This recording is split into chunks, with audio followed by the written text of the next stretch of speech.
ఉప ముఖ్యమంత్రి పవన్ కళ్యాణ్ అభిమానులు తన వ్యాఖ్యలను తప్పుగా అర్థం చేసుకున్నారని, తాను కూడా పవన్ కళ్యాణ్ అభిమానినేనని డిప్యూటీ స్పీకర్ రఘురామరాజు స్పష్టం చేశారు. భీమవరం డీఎస్పీ వివాదంపై మాట్లాడుతూ, పవన్ కళ్యాణ్ ఒక బాధ్యతగల డిప్యూటీ సీఎంగా, ప్రజాప్రతినిధిగా ఫిర్యాదు చేసిన విషయాన్ని తాను సమర్థిస్తానని తెలిపారు. నేను ఆ వ్యాఖ్యలు డిప్యూటీ స్పీకర్గా కాకుండా ఆ ప్రాంత ఎమ్మెల్యేగా మాట్లాడాను. డీఎస్పీని సపోర్ట్ చేయాలనే ఉద్దేశం లేదు. నాకు తెలిసిన సమాచారం మేరకే వ్యాఖ్యానించాను అని ఆయన వివరించారు. అలాగే భీమవరం డీఎస్పీపై తనకు ఎలాంటి ఫిర్యాదులు రాలేదని, తన పరిధిలోని అధికారుల పనితీరుపై ఉన్న సమాచారం ఆధారంగా మాత్రమే స్పందించానన్నారు.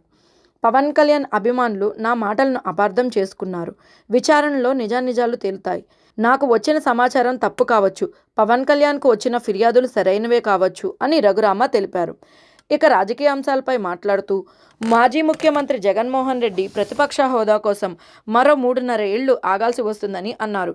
విశాఖపట్నంలో జరిగిన సీఎం సహాయనిధి చెక్కుల పంపిణీ కార్యక్రమంలో పాల్గొన్న ఆయన, జగన్ అసెంబ్లీలో ప్రజల సమస్యలపై మాట్లాడాలి, ఇంట్లో కూర్చుని విమర్శలు చేయటం సరికాదు, ప్రతిపక్ష హోదా దొరకకపోవడం వల్ల అసెంబ్లీకి రాకపోవడం సరైన కారణం కాదని వ్యాఖ్యానించారు.